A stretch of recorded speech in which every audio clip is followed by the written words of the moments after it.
السلام علیکم ورحمۃ اللہ وبرکاتہ نحمدہ ونصلی ونسلم علی رسولہ الکریم وعلی آلہ واصحابہ اجمعین اما بعد فاعوذ باللہ من الشیطان الرجیم بسم اللہ الرحمن الرحیم انا اعطیناک الکوثر صدق اللہ مولانا العظیم۔ درود شریف پڑھیں، اللہم صلی علی سیدنا مولانا محمد معدن جود والکرم وآلہ وصحبہ بارک وسلم۔ محترم سامعین، درس حدیث میں قیامت میں ہونے والے حساب کتاب کا بیان ختم ہوا۔ آج سے انشاءاللہ حوض کوثر اور شفاعت کا بیان شروع ہوگا، اور یہ بھی خیال رہے چونکہ اب لاک ڈاؤن بھی کھل گیا ہے اور کچھ میری بھی مصروفیت جو ہے وہ چل رہی ہے، اس وجہ سے ایک دن درس حدیث ہوگا اور ایک دن درس تفسیر انشاءاللہ تعالی۔ حوض کوثر کے تعلق سے آج احادیث بیان کی جائے گی۔ حوض کا جو ہے لغوی معنی ہوتا ہے پانی کا جمع ہونا اور بہنا۔ اصطلاح میں پانی کے تالاب کو حوض کہتے ہیں۔ نبی کریم صلی اللہ تعالی علیہ وسلم کے حوض دو ہیں، ایک میدان محشر میں اور دوسرا جنت میں، اور دونوں کا نام کوثر ہے۔ اللہ ارشاد فرماتا انا اعطیناک الکوثر، محبوب ہم نے آپ کو کوثر عطا فرمایا، خیر کثیر عطا فرمایا۔ محشر والے حوض کا پانی مومنوں کو وزن کے عمل سے پہلے ملے گا، یعنی جو اعمال تولے جائیں گے اس سے پہلے ملے گا۔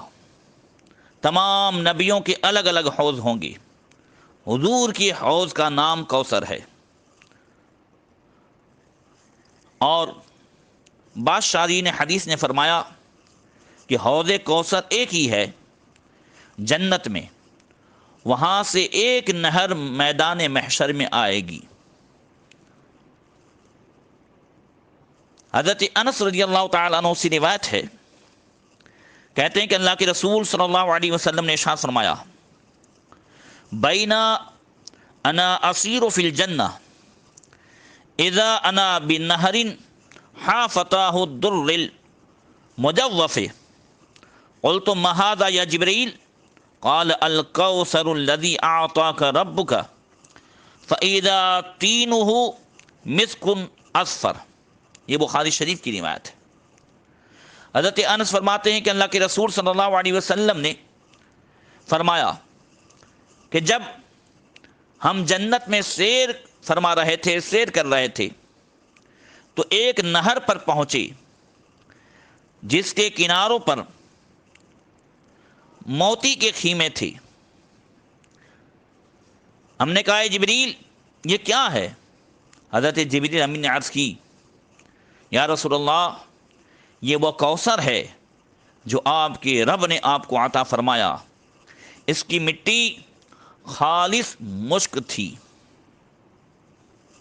یہ واقعہ شب معراج ہوا جب نبی کریم صلی اللہ تعالی علیہ وسلم نے جو ہے جنت کا مشاہدہ فرمایا، آپ جنت میں تشریف لے گئے، سبحان اللہ۔ اور یہ وہی نہر ہے جو حوض کوثر سے نکل کر محشر کی طرف پہنچائی جائے گی۔ بعض شارحین نے فرمایا کوثر کے اور بھی معنی کیے ہیں۔ حضرت سیدنا شیخ عبدالحق محدث دہلوی رحمۃ اللہ تعالی علیہ فرماتے ہیں کہ کوثر سے مراد حوض کوثر بھی ہے، خیر کثیر بھی ہے، اور حضور کے اہل بیت اطہار بھی ہیں وغیرہ۔ کبھی انشاءاللہ موقع ملا لفظ کوثر کی تفسیر پر گفتگو کی جائے گی۔ حضرت عبداللہ بن عمرو رضی اللہ تعالیٰ عنہ سے روایت ہے، انہوں نے کہا رسول اللہ صلی اللہ تعالی علیہ وسلم نے ارشاد فرمایا حوضی مسیرۃ شہر۔ اس حدیث میں حوض کوثر کی جو ہے لمبائی چوڑائی اور اس کے برتنوں کے تعلق سے اور اس کے پانی کے تعلق سے بیان کیا گیا ہے۔ حضور نے فرمایا میرا حوض 1 مہینے کی مسافت کا ہے، یعنی حوض کوثر جو میرا حوض ہے اس کی لمبائی چوڑائی کا یہ حال ہے کہ اگر اس کے ایک گوشے سے دوسرے گوشے کی طرف چلا جائے تو چلنے والا 1 مہینے میں وہاں پہنچے۔ پھر فرمایا وَزَوَایَاهُ سَوَاءٌ مَاؤُهُ أَبْيَضُ مِنَ اللَّبَنِ وَرِيحُهُ أَطْيَبُ مِنَ الْمِسْكِ وَكِيزَانُهُ كَنُجُومِ السَّمَاءِ مَن يَشْرَبُ مِنْهَا فَلَا يَظْمَأُ أَبَدًا۔ حضور نے فرمایا اور اس کے جو گوشے ہیں وہ زوایاہ سواؤن، وہ برابر برابر ہیں، یعنی حوض کوثر یہ چاروں طرف سے چوکور ہے، لمبائی چوڑائی برابر ہے، اور اس کی گہرائی بھی جو ہے اسی کے برابر ہے، اور فرمایا اس کا پانی دودھ سے زیادہ سفید ہے، اس کی خوشبو مشک سے بھی زیادہ اچھی ہے۔ اللہ اکبر۔ اور فرمایا اس کے کوزے آسمان کے تاروں کی طرح ہے، جو اس سے پیے گا وہ کبھی پیاسا نہ ہوگا۔ اللہ اکبر، سبحان اللہ۔ یعنی اس حوض میں دودھ، بلکہ دودھ سے بھی اعلیٰ چیز جس کی خوشبو خالص مشک ہے، اس سے بھی اچھی اللہ تعالی ہم سب کو نصیب فرمائے، اور ایسے کام کرنے کی، اعمال کرنے کی توفیق عطا فرمائے جو حضور کے دونوں حوض سے ہمیں قریب کر دے، اور ان کاموں سے بچنے کی توفیق عطا فرمائے جو حضور کے حوض کوثر سے دور کر دے، جیسا کہ اگلی حدیث میں آئے گا۔ پھر فرمایا کہ اس کے جو کوزے ہیں وہ آسمان کے تاروں کی طرح ہے، یعنی اس کی تعداد اور چمک دمک میں وہ تاروں کی طرح ہے، اور جو اس سے پیے گا وہ کبھی پیاسا نہ ہوگا۔ حوض کوثر کا پانی سب سے پہلے تو پیاس بجھانے کے لیے مومنین پیئیں گے، ہم لوگ پیئیں گے حضور کے صدقے میں، قبروں سے پیاسے اٹھیں گے، پھر جنت میں پہنچ کر وہی کوثر پیا کریں گے، مگر جنت میں جو کوثر پیا جائے گا وہ پیاس بجھانے کے لیے نہیں، اس لیے کہ جنت میں بھوک پیاس نہیں ہے، وہاں صرف لذت کے لیے ہے۔ اللہ ارشاد فرماتا ہے وَأَنَّكَ لَا تَظْمَعُ فِيهَا وَلَا تَضْحَىٰ،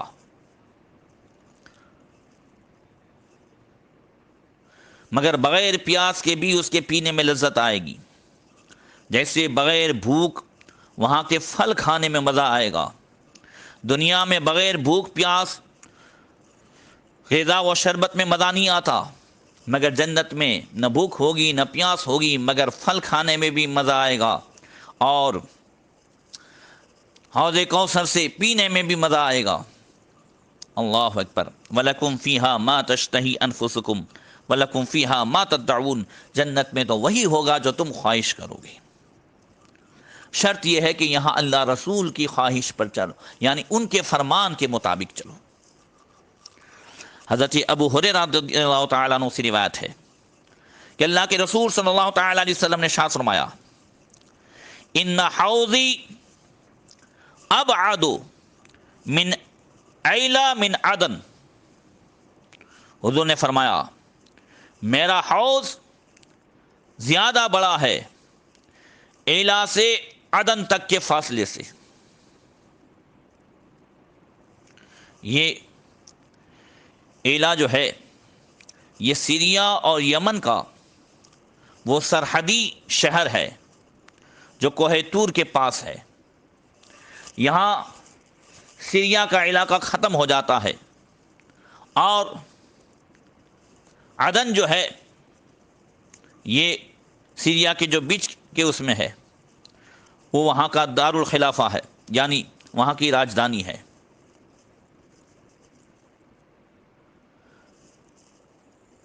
ان تمام میں بتانا یہ ہے کہ وہ حوض کوثر، یہ اس کی لمبائی چوڑائی یہ اتنی زیادہ ہوگی، جس کو اگلی حدیث میں بیان کیا گیا۔ حضور نے کہیں کہیں عدن اور عمان کا بیان کیا، کہیں صنعاء و مدینہ منورہ کا بیان کیا، جس میں سمجھانا یہ ہے کہ جیسے ان تمام شہروں میں ایک سے دوسرے شہر میں 1 مہینے کی مسافت ہے، ایسے ہی میرا حوض یعنی حوض کوثر اتنا جو ہے لمبا چوڑا ہے۔ آگے فرمایا لہو اشد بیاضا من الثلج واحلی من العسل باللبن ولآنیتہ اکثر من عدد النجوم۔ فرمایا وہ برف سے زیادہ سفید ہے، شہد سے زیادہ میٹھا، جو دودھ سے ملا ہوا ہو۔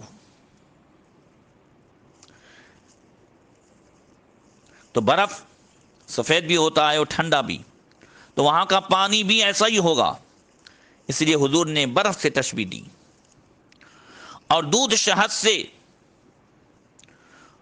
جو ملی ہوئی چیز ہو بڑی لذیذ ہوتی ہے، اس لیے حضور نے فرمایا وہ حوض کوثر کا پانی وہ ایسا ہوگا جیسے دودھ میں شہد ملا ہوا ہو۔ یہ صرف سمجھانے کے لیے ہے، ورنہ دنیا کی کوئی چیز، دنیا کا کوئی شربت حوض کوثر کے پانی کی طرح نہیں ہو سکتا، اور اس کے برتن تاروں کے شمار کے برابر ہیں۔ وَإِنِّي لَأَصُدُّ النَّاسَ عَنْهُ كَمَا يَصُدُّ الرَّجُلُ إِبِلِ النَّاسَ عَنْ حَوْضِهِ، اور میں دوسرے لوگوں کو اس سے روکوں گا جیسے کوئی شخص دوسرے لوگوں کے اونٹ کو اپنے حوض سے روکتا ہے۔ یہاں دوسرے لوگوں سے مراد وہی مرتدین منافقین ہیں۔ اس قسم کی حدیث اس سے پہلے گزر چکی اور آئندہ بھی انشاءاللہ کل بیان کی جائے گی۔ یعنی جو مسلمانوں کے علاوہ ہے میں اسے روکوں گا۔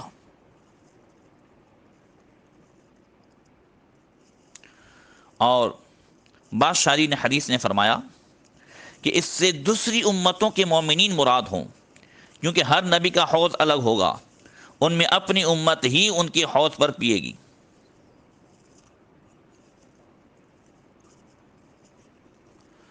اور آگے فرمایا قالوا یا رسول اللہ اتعرفنا یومئذ قال نعم لکم سیماء لیست لأحد من الامم تردون علی غرا من اثر الوضوء۔ صحابہ نے عرض کیا یا رسول اللہ کیا اس دن آپ ہم کو پہچان لیں گے؟ فرمایا ہاں، تمہاری وہ نشانی ہوگی جو کسی دوسری امت کی نہ ہوگی، تم میرے پاس آثار وضو کی وجہ سے روشن منہ اور پنچ کلیان آؤ گے۔ یعنی قیامت میں ساری امتوں کے مومنین جمع ہوں گے، پھر کیا آپ اپنی امت کے مومنوں کو پہچان لیں گے؟ صحابہ کرام نے سوال کیا۔ تو حضور نے فرمایا کہ اگرچہ ساری امتوں کے مومنین وضو کرتے تھے، مگر وضو کی آثار سے اعضاء کا چمکنا یہ صرف امت مصطفیٰ کے لیے خاص ہوگا۔ یہ ایک خصوصیت ہے، ورنہ سرکار کا پہچاننا صرف اسی پر موقوف نہیں ہوگا۔ یہ علامات تو عام کے پہچاننے کی ہے۔ حضور کی امت میں بعض وہ لوگ ہیں جو وضو فرض ہونے سے پہلے فوت ہو گئے، جیسے اولین مومنین یا چھوٹے بچے یا بہت سارے ایسے کہ جو ابھی ایمان لائے اور شہادت سے سرفراز ہو گئے، انہیں نماز وغیرہ کا کوئی جو ہے موقع نہیں ملا، تو انہیں بھی حضور پہچانیں گے۔ یہاں ایک خصوصیت ہے، اسی وجہ سے ہمیں زیادہ سے زیادہ باوضو رہنا چاہیے۔ اور یاد رکھیے، جو باوضو زیادہ رہتا ہے وہ بلاؤں سے دور رہتا ہے، وہ آفتوں سے دور رہتا ہے۔ جو رات کو وضو کے ساتھ سوتا ہے، پوری رات فرشتوں کے ذریعے سے اس کی حفاظت بھی ہوتی ہے، اسے چین کی نیند بھی آتی ہے۔ اللہ اکبر! اس لیے زیادہ سے زیادہ باوضو رہنے کی کوشش کریں۔